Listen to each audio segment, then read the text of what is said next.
as we continue our adventure inside the shattered mind of Amelia Ravenwood, the Blue Dragon. Alfaxia, why do you resist? Oh, you know, my sire said I just hatched stubborn. Amelia Ravenwood, you lie. I see your thoughts. Your memories are mine. Good luck with that. I don't remember most of my 3rd century. 70 straight years of partying on the plane of air. Youth. You are stalling. I see your knowledge. You know the process of ceramorphosis cannot be reversed. Why prolong your suffering? Give in to the illithid. Give in to me. They are coming. They? Ah, the fools. The patsies of the gods. They have only half of the staff. They cannot save you. Soon, the elder brain will commune with me, and your pathetic existence will be erased. Why resist? You find this amusing? Oh, yes. But you won't. Enough! Answer me! Why do you resist? Because my son is coming for me, you son of a bitch! Chafing Armor Podcast, episode 173, Shattered Reunions.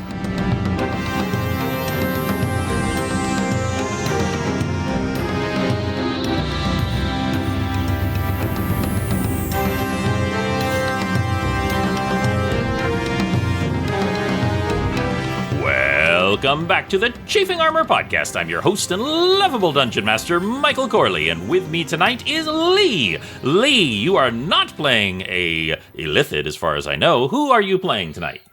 The subject known as Lee you are trying to contact is not available at the moment. Hello everybody, my name is Lee and I'll be playing Corvus Dragon Choked in this wonderful new episode.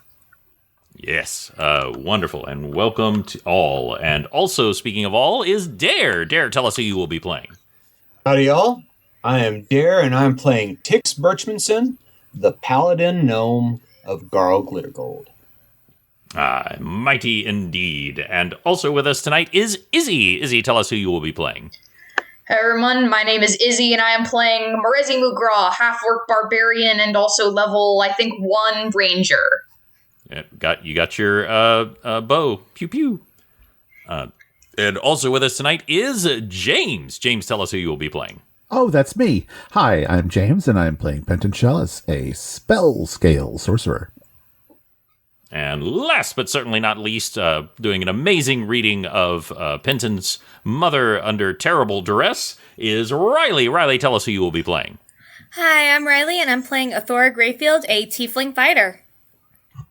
When we last left the players, they had recovered the second half of the Staff of Seraphim. Of course, the first half is still in Kalimvor with Audrey 3, their necromantic chicken hut that is being repaired by both an artificer and a blacksmith.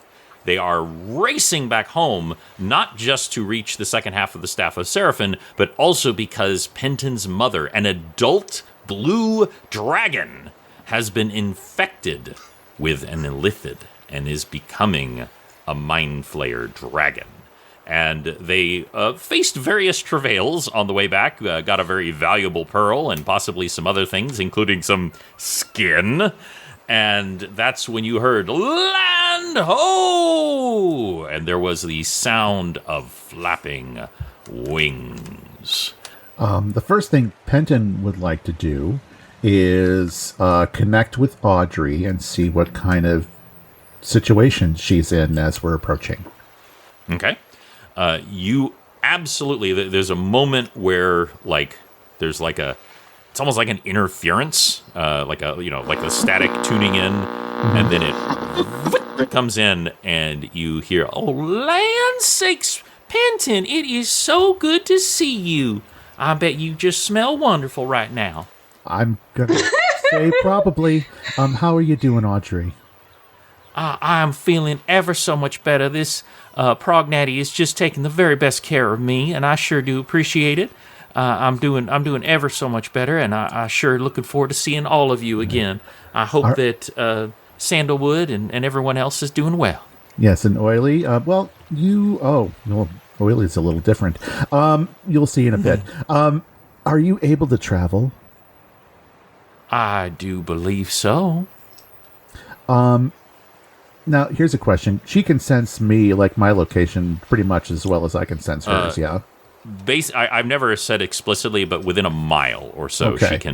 she can tell your general direction. Yes, kind of home in on it. Are we in that range-ish? You're probably just out of range right now, but Okay. not by much, because y'all sighted land, but obviously you're not on the shore yet. Okay. Well, here's what's going to happen. Soon, you're going to be able to, like, sense me nearby.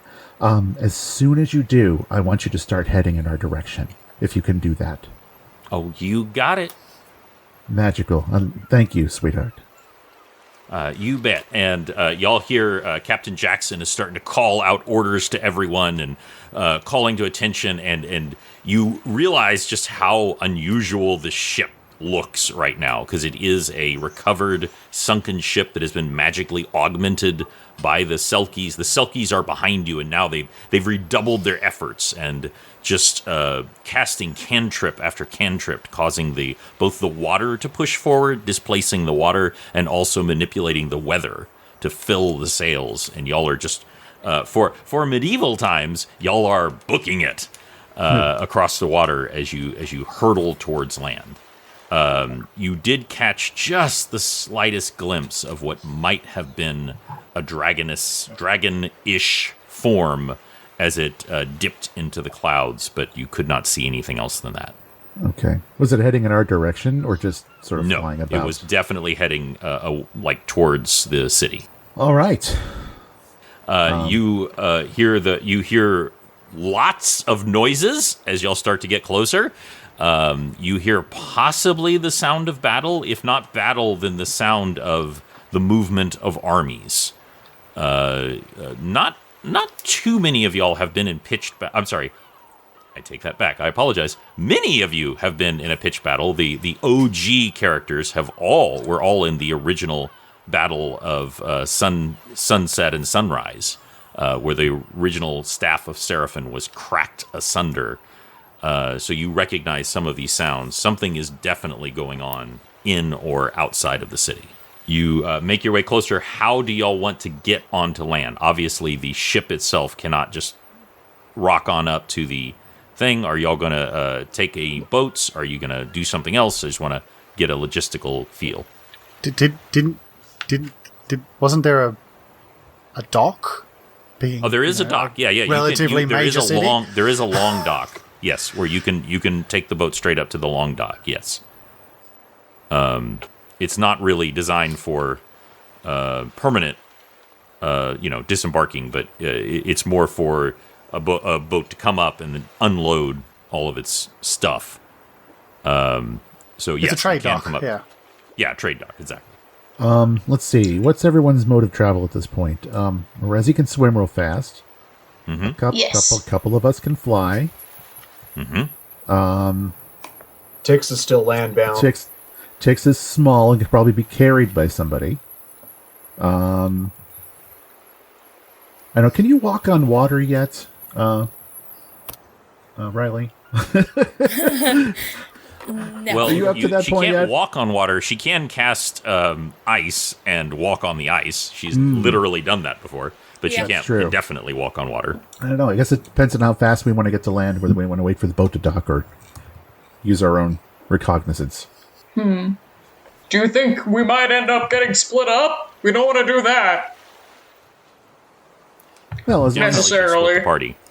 yeah, I think as long as we, one of us gets to land, we wait for the others and go together. All right.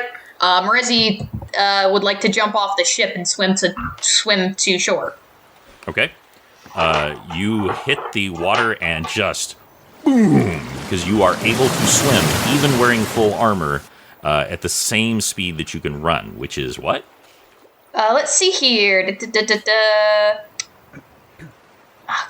God, I've been playing so much 5e. 30 feet. Yes, as I love that gif. As has been mentioned, I am very good at accidentally. Oh, by the way, this is too good, you guys. Being a good dungeon master, I actually cut and paste out the abilities chart on my DM screen, and I was showing it to Izzy, and she goes, "Yeah, that's 5e, Dad." So I literally, not only am I constantly doing it wrong, I then took the reference so that I would guarantee that I would do it wrong. But in my defense, I barely used it, so, and if you think about it. Anyway, you are just shooting out towards land. And you can see that there is a lot of detritus in the water. You're not quite sure what all that is. You'd have to stop and investigate. But nothing seems to bar you as you hurtle towards the land. You are going to get there before everyone else. Mm-hmm. And is there anyone else who wants to debark early, or are you all waiting for the dock? Tix is waiting for the dock. Unless you sure you don't want to ride with one of us? I'm sorry? Tix was going to wait till the dock unless Audrey showed up. Unless somebody really thinks they can carry. I should say, as you get in eye of the dock, you hear, "I'm coming, Penton, I'm coming." It just bolts out as the dock comes into view, and also, sorry, my brain locked down. Just for very important logistical purposes, as I said earlier, it is now night. It is about 10 p.m. at night. Very important for one of the characters who is having some vision issues. But it is night right now. Well, Yeah, having with that Corvus. cleared up, Corvus will take flight, Okay. since he can actually see now. And tell the listeners what it looks like when you take flight, because you are a little different now. Indeed. First things first, though, I will turn to Tix and say, do you want a lift? Sure, the novelty isn't lost on Tix, so he nods at Corvus and says, "Let's do it, buddy." So Corvus, in the style of the front cover of an Animorphs book, you just watch as this farm boy suddenly turns into a relatively large. Wow. Okay, for a raven, it's massive, but he turns into a big raven and launches into the air, does a big swooping loop, and then on the way back down, hoiks up Tix and sets off for land. I love it. And Tix, you are grasped strongly by both shoulders, but of course you are armored. Tell the listeners what type of armor you wear as a paladin that you got upgraded a while back. Tix paid for some special splint mail armor that is magicked up a little bit and gives him some nice little bonuses of +1 to all saving throws, and would glow in the dark if I wanted it to, and can reroll. I can, as the player, reroll 1s or 2s on healing spells. I love it. I love it. This is very, very true. Y'all are hurtling towards because she started first. You're both going to get, all the three of you are going to get there about the same time. Okay. Athora, I don't know if I can lift you. You can lift a normal size, a medium-sized person, but only for relatively short times. You've also gotten stronger as a flyer. True. As you've leveled. So for this distance, which is about 500 feet, you absolutely could carry her. Okay. Are you down to fly? Sure. All right. Hop on. So I want y'all to just it's dark. The of course, just like in the movies, it's a full moon. Of course, it's a full moon. As you're making your way to Kalimvor, to the docks of Kalimvor, you see this figure just through the water like a torpedo. And these two flying figures just as two other figures, I don't know how else to put it, dangle underneath as y'all just shoot towards the docks. And when you arrive, what are you going to... Go ahead. I get the feeling that somehow, I don't think Penton would be carrying a Thora like that. I feel like she'd probably be on his back. Yeah. Can I carry you by the horns? That seems weird. That would be very weird. Well, no. What I mean is she can't ride on his back because his wings wouldn't work like that. There's not enough real estate back there for her to sit on his back. Dragonborn form? I'm not in Dragonwood form. It's just me. Yeah, fair enough. Yeah, it's just you with wings. But you could carry her, and you are now strong Princess enough Carrie. even with her armor. Hook up under the arms, that kind of thing. Now, there's a delightful one of my favorite little moments in comics where the Excalibur has to fly to America in the X-Men. They're in England, and they don't have a jet. But they have flying characters, so they just have to fly. And the other characters just have to bundle up and be carried by them, and it's just really uncomfortable. And there's a scene where they have to stop and use the bathroom at a ship because, And I just love that it's like, yeah, that's how it would work. Not everybody has a, $8 billion, Lockheed jet. You all come forward. Corvus, when you land, what form do you take? Corvus would at first swoop down and with a quick warning to text I don't know, Superhero Land or however the heck he wants to do it, give him a quick drop, and then again do a unnecessary but almost very fun loop, and then as coming back down, quickly shift back into human form and continue running. Because Corvus has something he needs to do, now. Okay. Continue running. All right, because this is very, very important. I needed to know all of this information, and I appreciate y'all being so communicative with me. All of this is happening exactly as you say, and that's when you hear Corvus. You are running first. Izzy, you are emerging from the water, and you even notice this magic is weird. When you come out of the water, it's not that you're instantly dry, but it's like your clothes are just drying themselves. Hydrophobic. Yeah, exactly. They're just kind of dripping off. That's when you, especially first, Corvus, hear the sound of marching boots, but not like the slow, methodical, coming towards you. And you see about a dozen figures coming towards you out of the darkness. Several of them are carrying torches. All of them are armored. And they are coming directly towards you. Are they under any particular banner that I can recognize? Make a roll for me. I mentioned earlier how someone forgot to pull up his 3.5 skills list. Here we go. I think that would be a spot check. Yeah, spot check. Thank you. I have pulled it up now so that I have it in front of me so that I quit saying the stupid wrong system. But yes, that would be a spot check for me. Or knowledge local? Do you have knowledge local of Kalimvor? I have knowledge local. Okay. I would expect that as my particular class, I guess, or my job, it's kind of important to know as much about where I am as possible before I start operating there. As you built your character as a smash and grab rogue, so I will allow that. Go right ahead.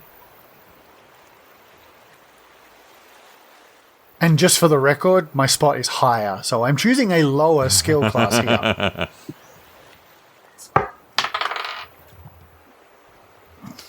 Never mind. I rolled a 1. So that's a 4 total. Okay. So what I'm going to say is, just as you were coming up, one of them held their torch up high, to kind of get a better look of what, because they could see a bunch of stuff happening with all of y'all coming in. You were first, Corvus. I just want to establish that. And your new eyes, which are, you could see in the dark before, but now it's like the darkness is your friend. The darkness is your ally. Everything in the darkness is crystal clear to you. Point of order, I couldn't see in the dark before because I that was forgot. attached to my shackle. That's true. You no longer were that race, essentially, or were presenting as that race. But now, not only can you see in the dark, and I am home gaming this, but I want to be very clear. Not only can you see in the dark, but you can see in color. Perfect color in full darkness. But Yeah, so I'm blind. what happens is he holds up the torch, and you're like, ah! You're still getting used to how sensitive these eyes are. And so you can't make out, they are definitely humanoid, or I'm sorry, they're almost certainly humans, from what you can hear and everything. They're coming forward, and you hear a voice, and you recognize it. It says in a cold, commanding voice, it says, "Distant Bales, you are under arrest for the crimes against Hyboria." Who? Nobody by that name here. And as soon as you say that, you hear the sound of 12 weapons being drawn. And you can see them all perfectly in the darkness as a bunch of soldiers draw out, with one in the front who had spoken, and he is reaching behind him. And as he reaches behind him, a great maul begins to appear out of nowhere, and he draws it forward, and he says, "Surrender or die." Again, there is nobody here by that name. My name is Corvus Dragonchoked. I know not who you look for, but it is not me. I need everyone to roll for initiative. Do you think he could make some sort of... Do you think that would be a possible, bluff or diplomacy check? But... So I, absolutely, first of all, absolutely, I will let y'all read in what it means that is not applicable. So anyway, let me know what you get first, Corvus. So I got a 1 last time, and I got a 20 this time. A 20. Making guess my what? bluff 30. So did he. What is your dexterity? I know it's terrible. 20, giving it a plus Yes. 5. So he does not. He is as I have implied before. This particular character is a adventurer who became a magistrate, but he does not have a 20 dexterity. So you still go first, but he goes right after. And Athora, what did you get? 22. Whoa, very nice. I asked because you often are very high, because you are a very dexterous character. And speaking of very dexterous, Dare, what did Tix get? Tix got a reasonably good 13. 13. And also for Morezi, what did you get? 18. 18. Very high rolls today. And Penton. 18 as Flat, well. flat. Ooh. Wow, What are y'all's two dexes? Rollies. I get a plus. Mine's 14. Oh, I win. Okay. So Penton is first. I'd rather wait, but it's okay. That's fine. The sorcerer has a higher... I wonder if increasing base ability scores is another thing I've been forgetting to do, because I don't know if I've been doing that. Probably. You should have 2 by now. If don't not know. 3. Did I miss Just someone? 2, though. Athora? Athora. No, you got her. Yep. You got it. Yeah, girl, I just want to make sure. So Athora, you actually go first. You see there are a dozen armed figures, very, very similarly armed as you. They are dressed as soldiers, except for the one in the middle. He is wearing armor, but he has a large brown duster And all of them have martial weapons. Most of them have long swords. Some of them have some other weapons. And they have drawn them, and they are advancing on Corvus. You are about 20 feet away. What would you like to do? All right. Seeing that we're in a rush, I draw my sword, but I first try to reason and ask, what charges is going on? What reason do you have to try and arrest this person you're looking for? Okay. So he does answer you, but you cannot make a persuasion check against him. That was your action. I do allow you to move if you would like, and I will have him answer in just a moment. No, I have my sword drawn. That was all I... Okay, just want to make sure. He says, "This is an enemy of the state.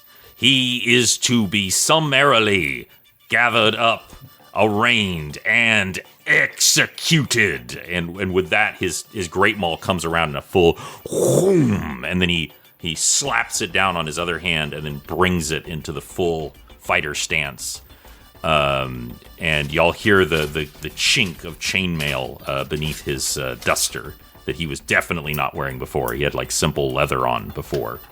Obviously, y'all know who this is, but just for the listeners, this is the magistrate, the chief security force in Kalimvor, Ulfar Onyxword. And now it comes to you, Corvus. Hold the phone. The magistrate was the one who deliberately turned a blind eye in the first place. That is correct. So something ain't right here. Can I check his eyes? Give me a spot check.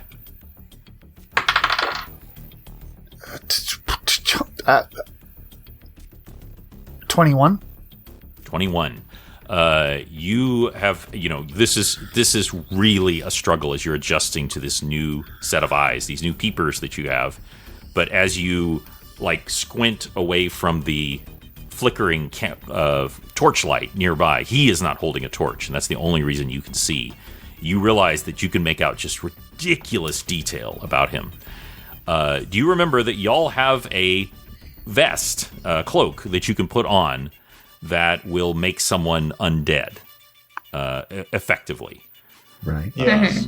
Sort of. I sort of remember this. Yes, you do. Trust me. You took it off the Death Knight, who identified himself as Twice Dead Pete. Whether or not that was really his name or not, you don't know. But this Ulfar does not look undead, but his face is pale and ashen. And his eyes, they're like a doll's eyes. They're cold like a shark's. There is no life behind those eyes. There is only intent. You certainly have never seen him look like that before.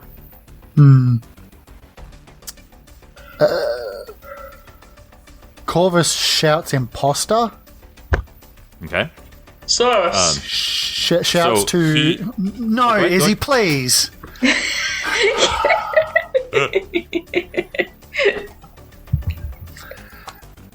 Shouts to Penton, to Magic Eyes.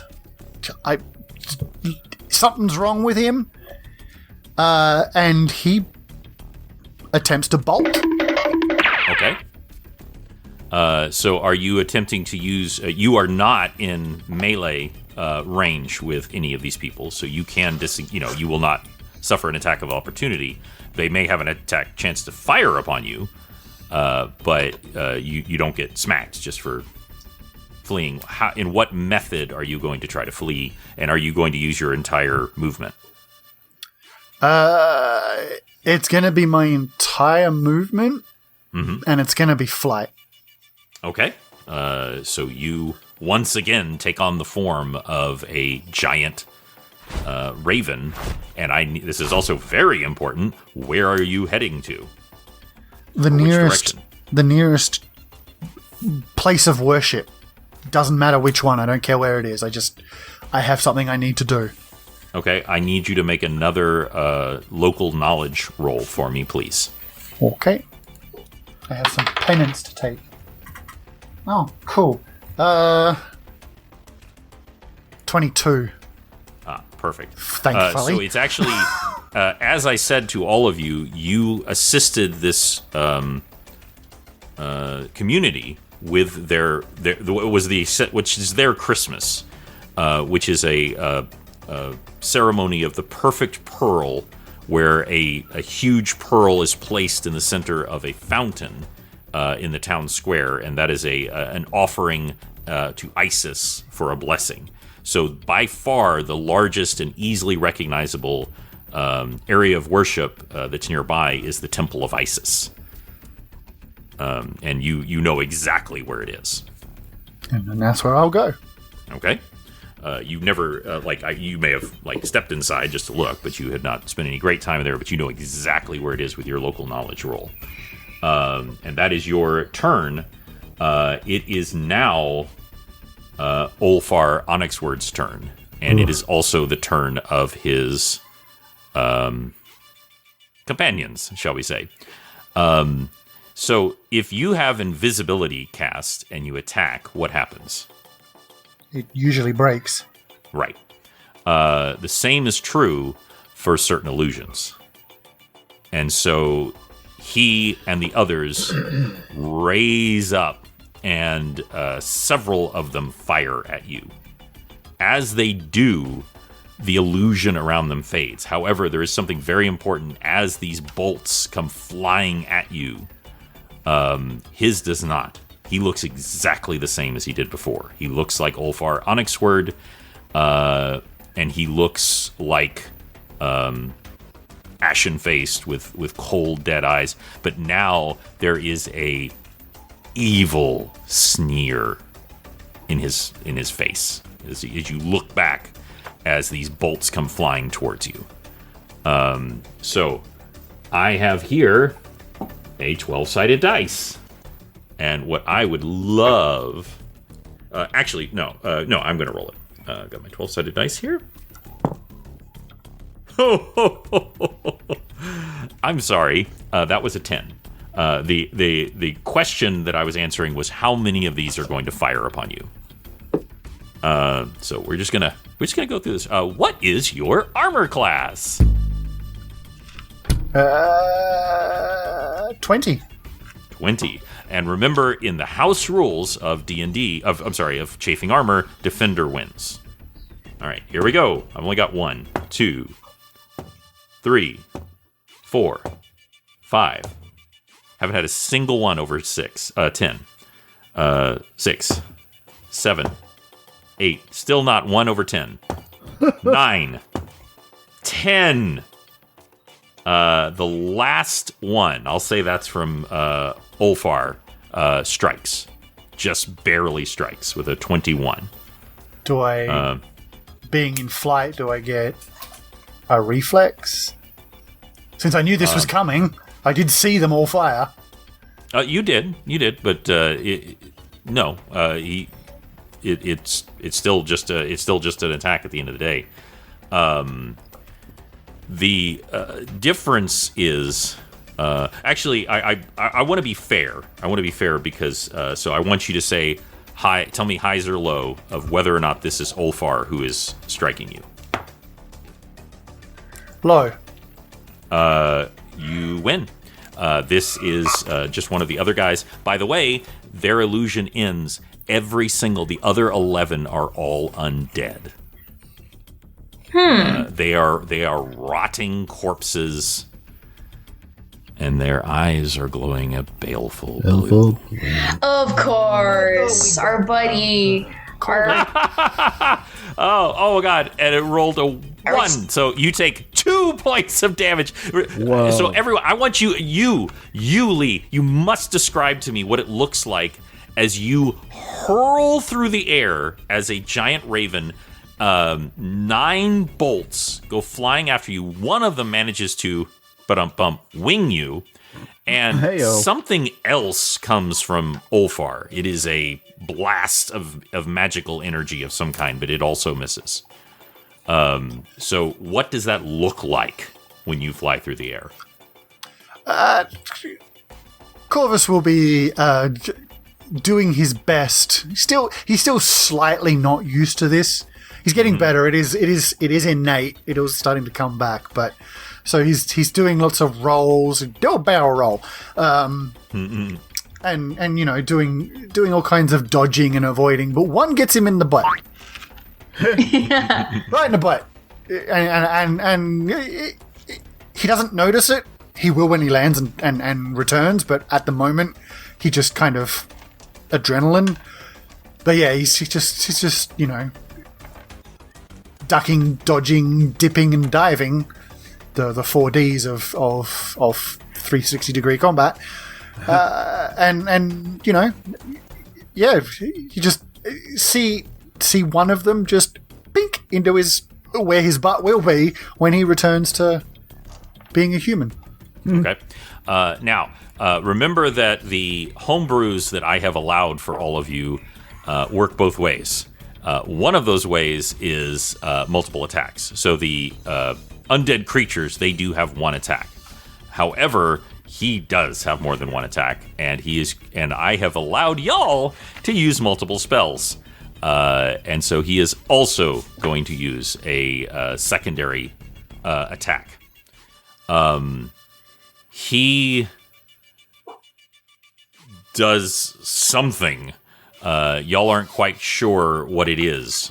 Slams his hand into the ground, and as he does, a skeletal horse rises out of the ground, and he begins to charge after you. And so that is his second action, and he is moving towards you, and he is moving very fast. But now it is Penton's turn. It sure is. I have a question. Did all of these idiots line up in a firing line? So they are marching side by side, and I'm not saying that to disadvantage you.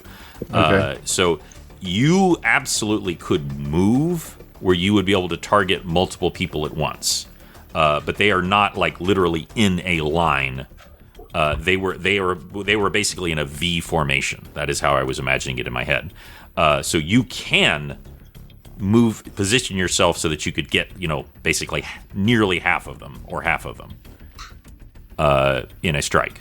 Are these skeletons? No, there seems to be something different about them. They look like corpses. They don't look like skeletons, and there is something unnatural about. Sorry, that's stupid. There's something more than just your average thing. If you would like to make a knowledge check or a dungeoneering roll, you're welcome to do so. I'm not going to waste time with that right now. Just press to digitate that coin off them. Yeah, there you go. Just need a big magnet. So yeah, I guess that I'll do that then. After dropping Athora off, giving her just a couple of feet to land and roll out, whatever, just a safe distance. I will just alight onto the ground in an advantageous position to get to maximize the strike of a lightning bolt. Okay. So I would like you to give me a dexterity roll. This is a straight dexterity roll, and this will determine how many you are able to hit. Because this isn't about magical acumen. This is about positioning yourself physically in an advantageous way. Is fair. 17. 17. With a 17, you are able to hit 6 at once. Good enough. Literally. By the way, that includes Ulfar, if you so choose. Oh yes, absolutely. Because all literally they're in a V, so he's at the beginning and they're at the other end. Perfect. Of that If tail. I'm hitting Ulfar, then I will boxcard this, and this will be the sound of 12d6 falling. Oh my! Sound of 12d6. Just My favorite please, ASMR channel. Please, Penton, get a 7-10 split. I need to have a bowling sound effect right here. More, because that was only 10.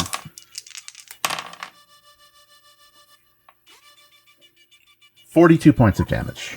Of course, they get their dexterity saving throw, of course. Yes. I'm just going to roll once for him and once for all of them to save time.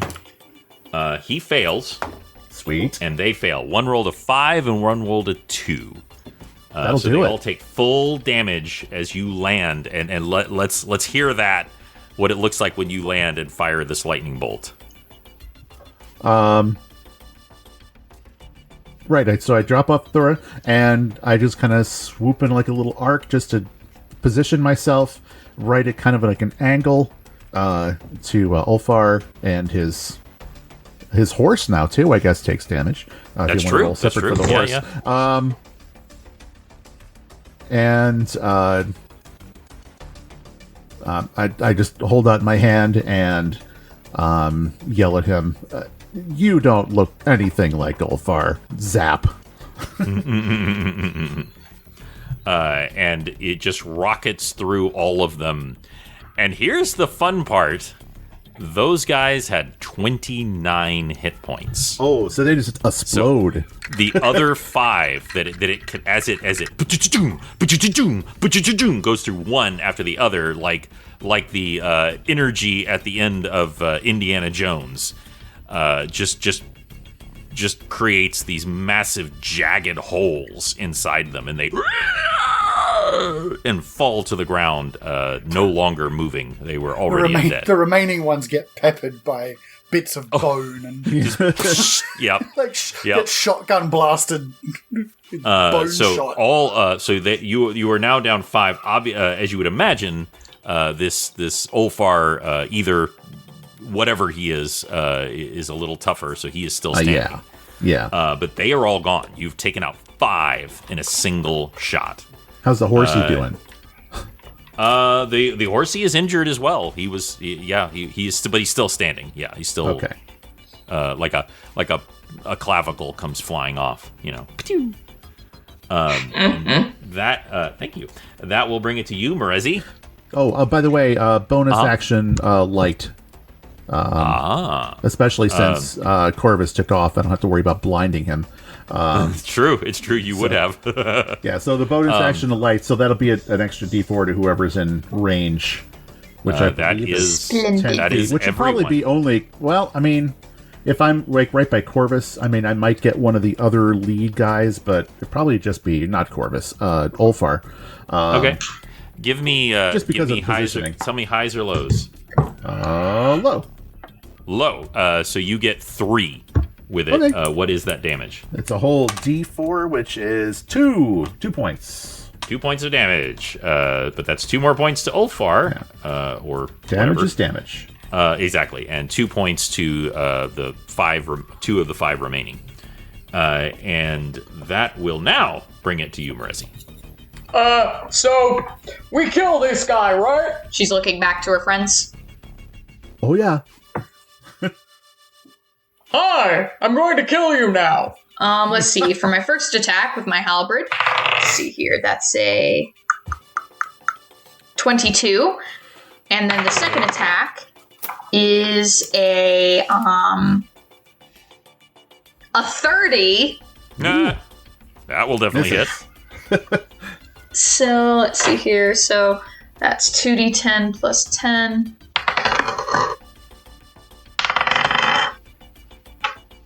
Yeah. not 17. 17. Yes. That. Oh does not wait, hit. and since he's an undead, He is an undead. Or and he I have seems to be favored undead. enemy. So, like for character type purposes, he's an undead. Yes. That's +2 on weapon damage, so that's +4 for my 2 attacks. Nice. So that's what is 21, I think. The total. That was damage is 17 +4. Correct. 21. Okay. 21.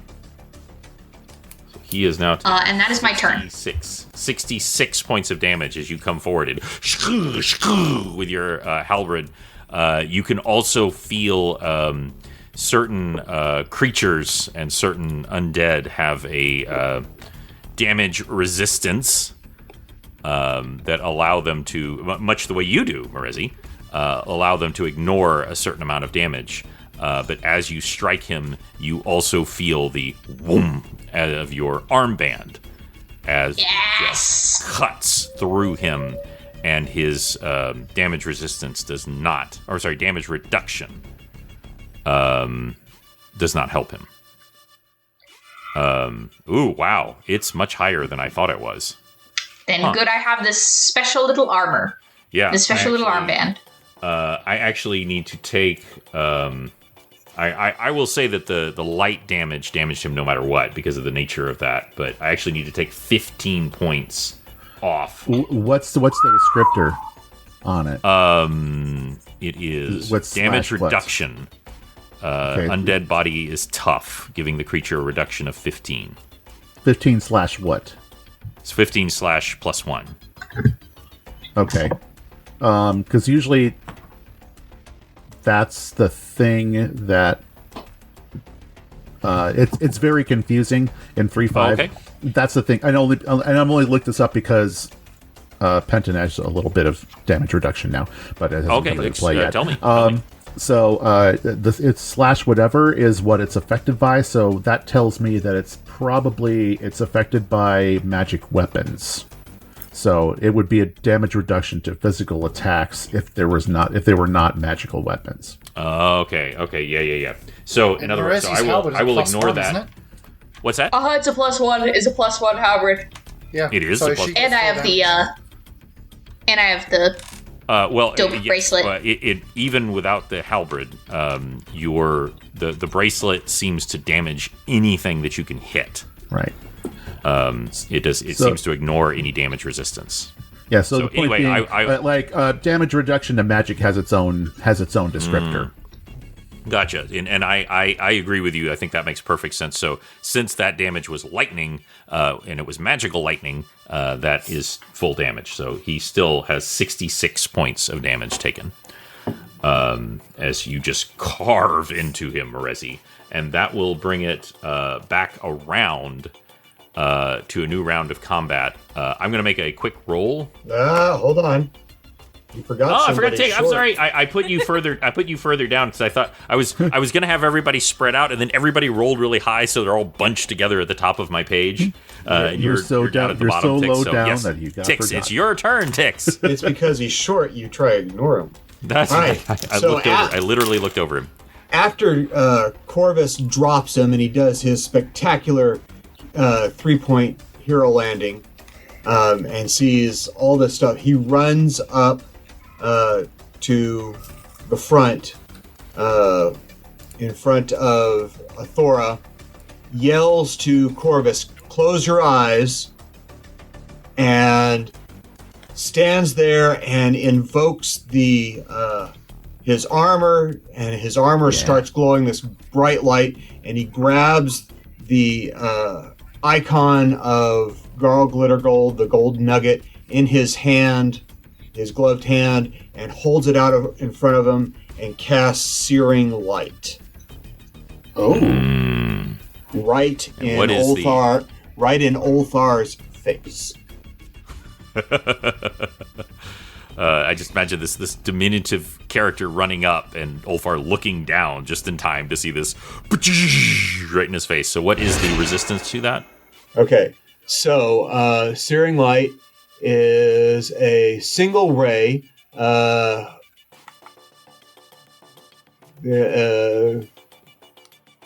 is no saving throw, and it's just a straight attack roll. Okay, and so that is a beautiful 24. That will hit. Okay, so this is where it gets fun. Here. All right. So it is,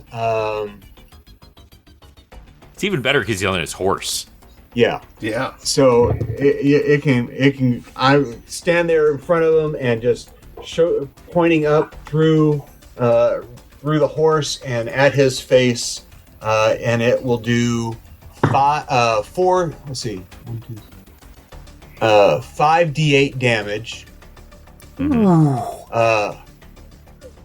Caster level, and then or 5d8 damage, regular damage, and then it does 1d6 per my level of light damage. And what level are you, Tix? I am now a level 11. Oh, so again, we had all the dice from Pinton earlier. Yeah. We're going to take Now- a short break, everybody, while Tix counts up all of his dice. Yeah, it's not a problem with him having enough dice because we've seen the pictures of his dice collections. This But This is where you put in the 6 hours later. there you go.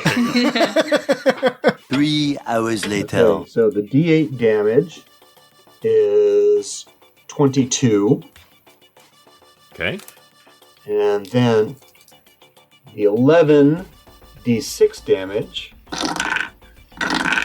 Here I thought he would just turn undead, but no. Someone's got to have a handheld nuke. Well, let's just say it's good that he didn't try to turn undead this guy. Oh, so he's Yeah. not undead. Cool. That is... Alright, let me do math. 22 plus... Is he vulnerable to light attacks? Oh, that is true. Is he particularly vulnerable to bright light? Yes. Oh, okay. Really? Let me reroll. Woo! Let me reroll. Tower. So, Mm,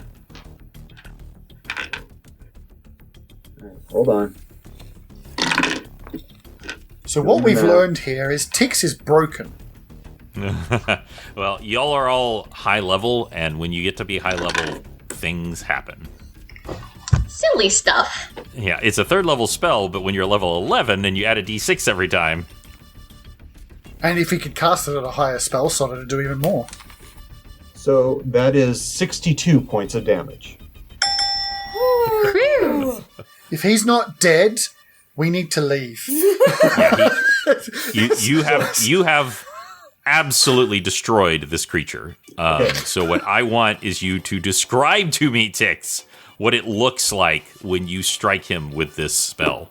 So as Tix's armor starts glowing more and more intense as he says the prayer and holds up the gold nugget, the symbol of Garl Glitter Gold, shouting, spawn of the abyss, go back whence you came. And this blinding ray of light starts pulsing from Tix's entire body, from all the armor, channels up through his hand and out through the gold nugget in a laser-like beam that explodes through the head of the horse and into Garl Glitter Gold's Ulthar Undead's face and explodes him into dust. Woo! Love it. I want to roll. I'm gonna do this off my own back. As this massive white light explosion goes off, Corvus is blindsided. Quite literally.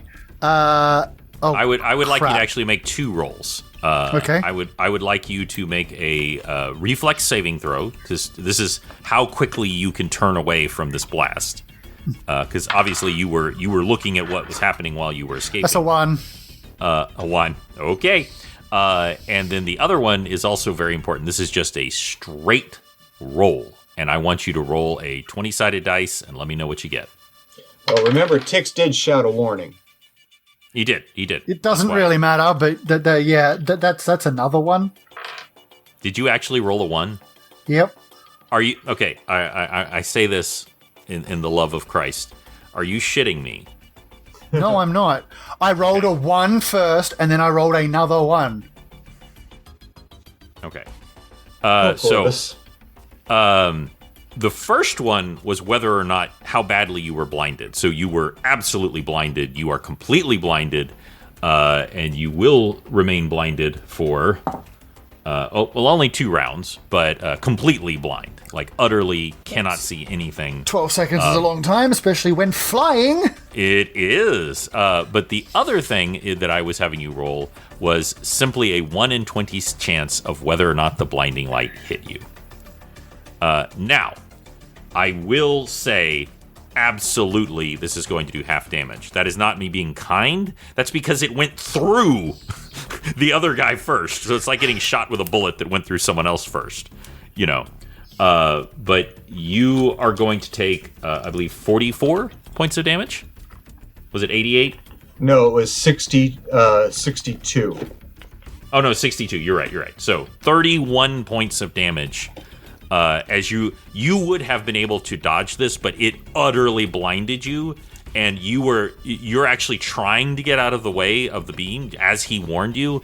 But again, it's just these stupid eyes. They are so sensitive, and this light was a nuclear bomb of holy energy. And it just catches you right square in your feathery chest. The feathers on your chest burn off. They're gone. And you begin to plummet to the ground. I would like... You can make a roll now to try and correct, to start flying again. And if anyone else would like to try and do something at this moment, I will allow it.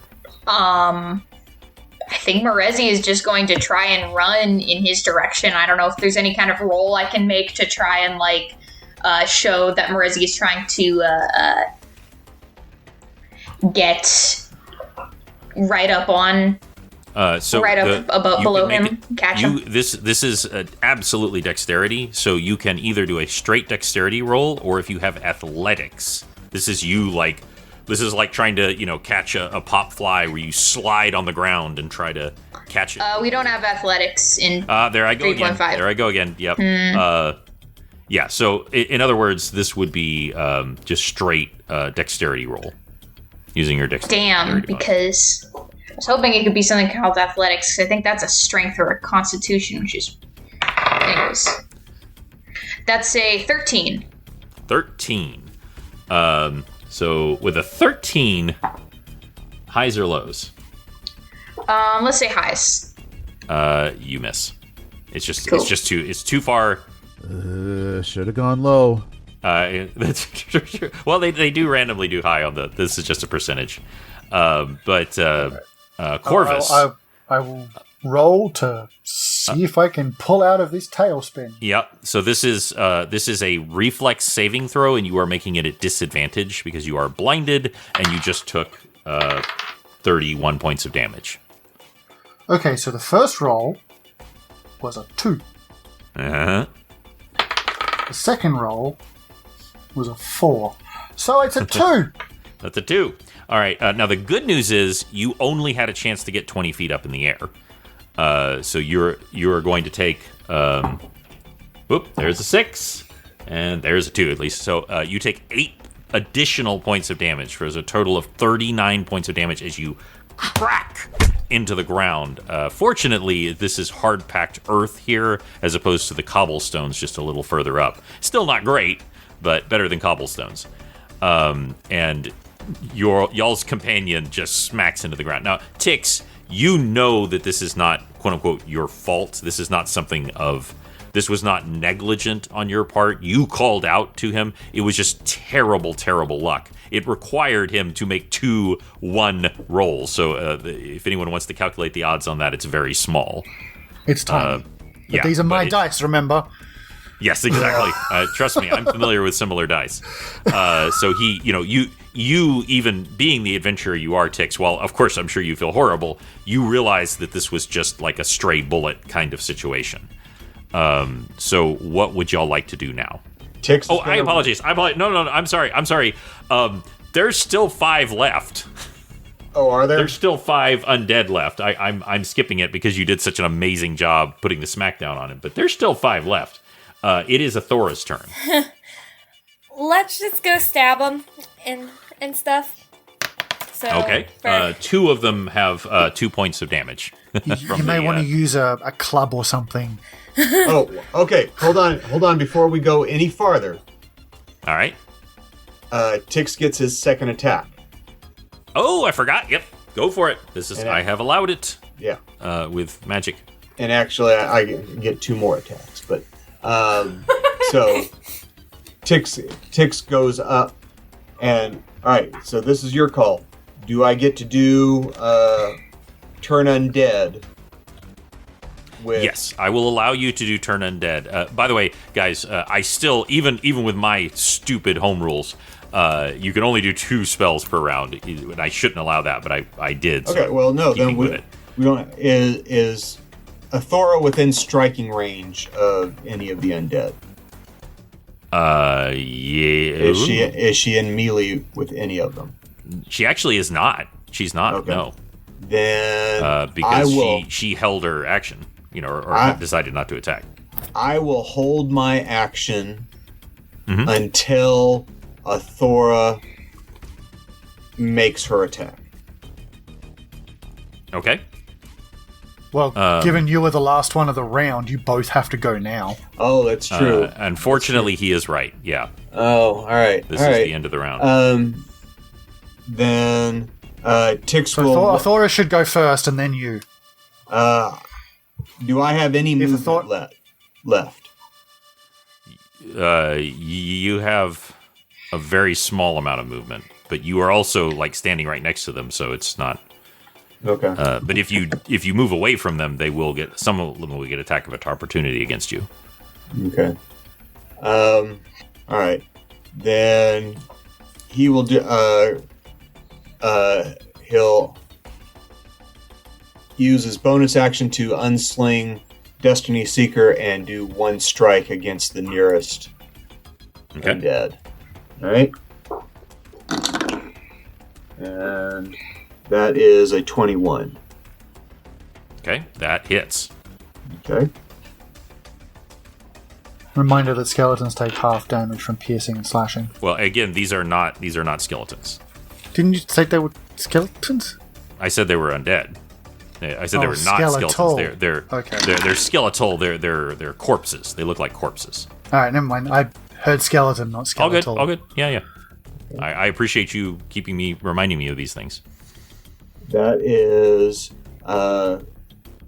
17 points of damage. Okay. 17. So that is 19 points of damage against that one. He has very few hit points left, but still kicking. But you did a really good shot against him. And that will bring it to Athora. All right. So Tix is up close to them now? Mm-hmm. Yeah. Okay. That takes out a plan. Okay. Then we're just going to go stab him. Okay. That is a 20, not natural to hit. For That first will hit. attack. Great. That is 12 points of damage for the first attack. Okay. Great. So you destroy this creature. As you do, you feel its life force. It is undead, but it has a life force. And as you destroy it, you feel it drawn into your longsword. Oh. You now have the ability to summon an imp with your longsword. Whoa. By the way, if you drain 3 lives or life forces, you can summon a barbed demon. Whoa. Nice. Yeah. That is, which, by the way, the thing you fought used that against you and summoned that. So and you intuitively know this using this weapon.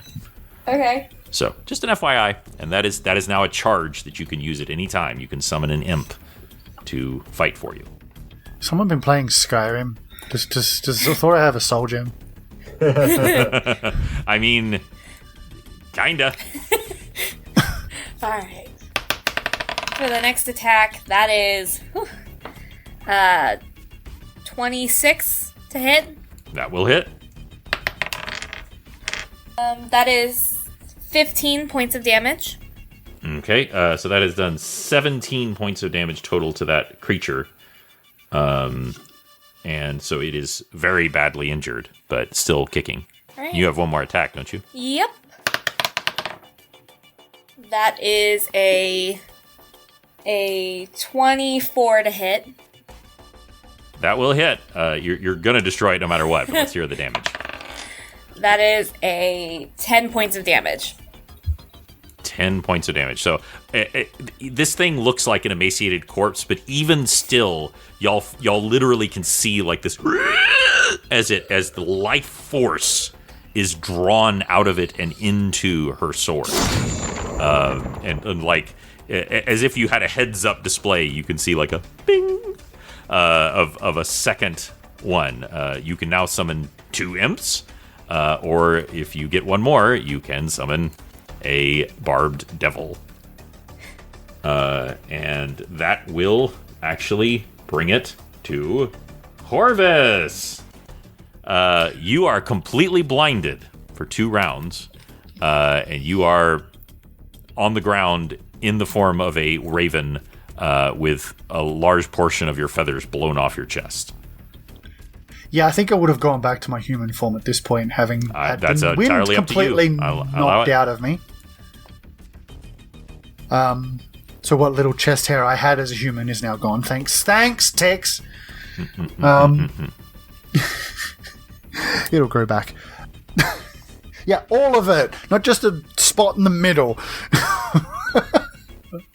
Maybe I'll get a tattoo of a char mark or something.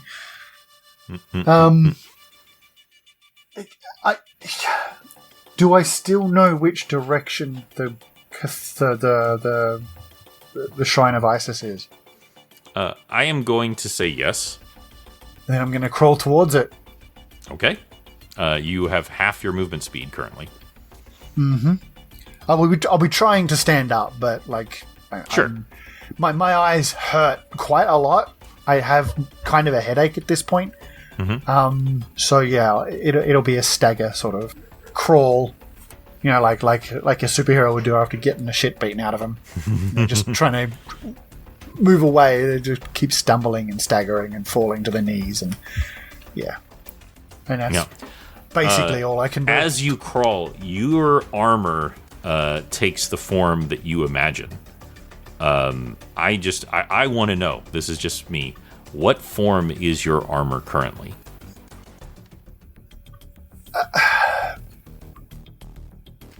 I mean, it's kind of the only form he's ever really known. It kind of looks like blackened leather. Okay.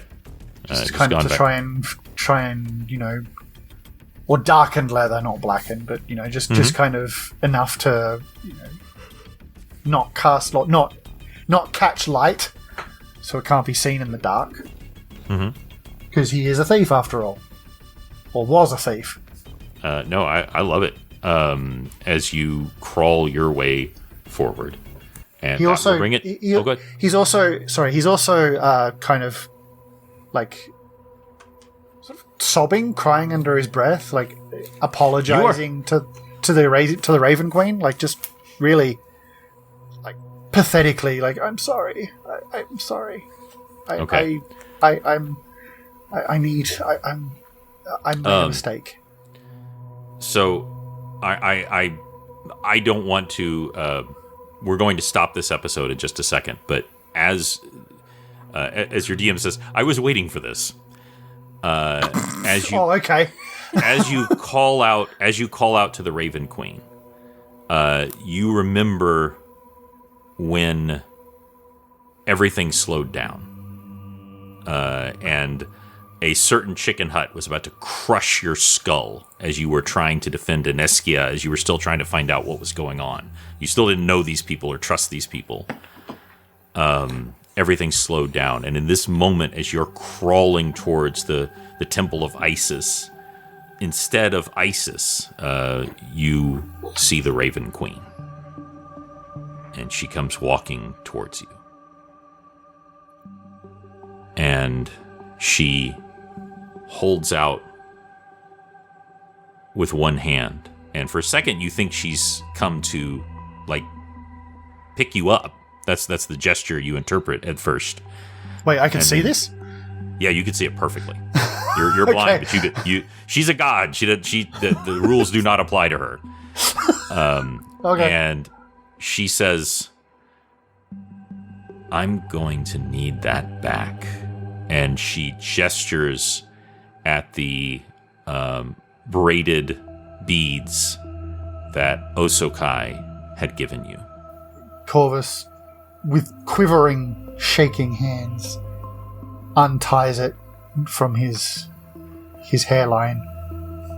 After scrabbling deep inside and getting rid of all the matted hair and all the rest of it, because he hasn't had a bath in a while and hasn't taken care of his hair after scrabbling along a beach. He manages to sort of get it out of his hair and hands it again, hand still shaking.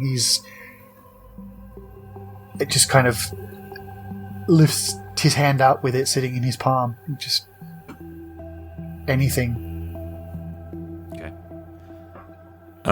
She looks at you and her eyes are just cold and hard, but then there's a moment of just utter sadness. And somehow you know, probably because she's a god, that she's not sad for you. She's sad for someone else. And she says, do you remember the deal that we made?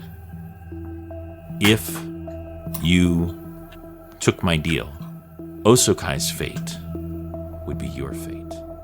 Do you remember that? I do. And she picks up one foot and slams it into the ground, and immediately all of the cobblestones, as you had walked off the hard pack into the start of the cobblestones, just light up with light as light bleeds into all of the cracks of the cobblestones. And I'm blind again. Thanks. No, you could see. This is mystic crap. This isn't regular crap. You are mystic blind. Crap. Yeah, you are blind, but you are seeing all of this in your mind or in a vision or whatever. And she says, every single life makes choices, and every single choice branches off. This here, and she gestures to a fairly dim light, like not particularly interesting or eye-catching. She goes, this was to be Osokai's. And she, bing, touches it. And you can see an old man, a hearty, hale, like the grandpa that like would wrestle with his grandkids, you know, and his beard is just shot through with iron and gray. And he is just this big hulking, and surrounding him are 7 grandkids. And he's sitting around the fire and he's telling them a story, and they are just rapt with attention. And she says, this was his fate. This was what was supposed to happen. But instead, we, and she looks down, like she can't meet your eyes. She looks down and she goes, we, the gods, intervened. And we set him on another path. And for just a moment, you see a field filled with laundry blowing in the wind, except for one that is just dripping with blood. Oh, I remember that. And she says, I sent him on this path, and I could not stop it. I could not alter it. It was his choices that led him this way, but I still set him on this path, and I took from him. And she brings her hand together, and that you see that for a moment the old Osokai looks directly into your eyes, and there's just a resignation, and then he just vanishes. He goes, I took from him those moments. I took from him his first kiss with his wife. I took from him holding his child, and I took from him teaching his first grandchild how to bring down an elk. I took all of those things from him, and I was going to give it to you because I couldn't give it to him. The very least I could do was give you the fate that was intended for him. But I can't do that now because now you belong to the Raven Queen. The Spider Queen. Do you mean the... I'm sorry. Because now you belong. Thank you. Because now you belong to the Spider Queen. But I want you to know, your fate is your own. Just because you are in this predicament does not mean that all hope is lost. But this one is. And she takes the tassel and she crushes it in her hand, and it is gone. It just vanishes. And she says, I wish you the very best. I wish all of you the very best. You must hurry. And now, as she's fading away, you realize that she's injured. You realize that she is covered in a multitude of lacerations, and her left leg is dragging slightly. And she does not look good. And she says, please finish what you started. I really want you to succeed. And then she looks behind her as if she's seeing something else, and she pulls out this sword that is improbably long, that is made from the blackest obsidian, and charges, and then the time just comes back in. But as the Raven Queen is the Raven Queen, just as a little thing, the remaining undead, just literally their heads just pop like rotten eggs and fall to the ground. And of course, y'all smell like don't know rotten what eggs, happens. too. Y'all just see these. And their heads just explode. And they are gone. And all of you are looking at the crawling form of Corvus. And he looks exactly the same, except for a little tied braid is no longer with you. And that's where we'll end Chafing Armor, episode 173. Great job, everybody. Yeah, that was a lot of fun. Yeah. Got to break out the new I was gun. waiting for you to talk about the Raven Queen, because that had been some time coming. Another plot point wrapped up.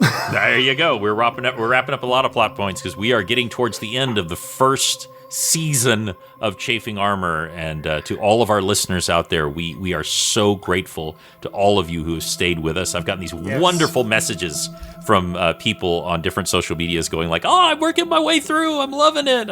Oh no, Osokai. And you do that about 8 times? Yes, and that was the best part. I think I've shared this before, but she messaged me and saying like she saw the in memoriam. Oh my god, in memoriam, and then every single time Osokai was in peril, she was like, "Is this it? Is this it?" You know, it was delightful. I had people doing that to me as well, but from the first time he was shuffled off his mortal coil. But none more so than when he just kept failing at not falling off a cliff. Oh my gosh. The amount of people who kept saying, is this it? Is this it? Is this when he dies? I'm like, I can't tell you. I can't. It was amazing. It was absolutely amazing. So we just want to again remind everyone that we have amazing things planned for season 2. We have all new characters that are going to be coming for the next season, depending on what happens at the end of this season. And we are very excited to show all of that to you. If people would like to start following us on Patreon, how would they search for that?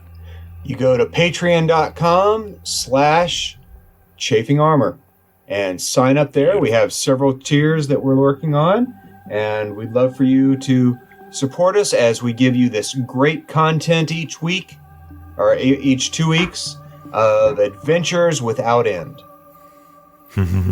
Beautiful. Thank you all for all of you for playing. Thank you. Thank you for listening. Thank you for not killing us. Not yet. Not yet. Thank you for being disappointed in me. Yes, I get to. That's the weird part of it. Being a dungeon master, I get to be a disappointed god. And until next time, we will roll with you soon.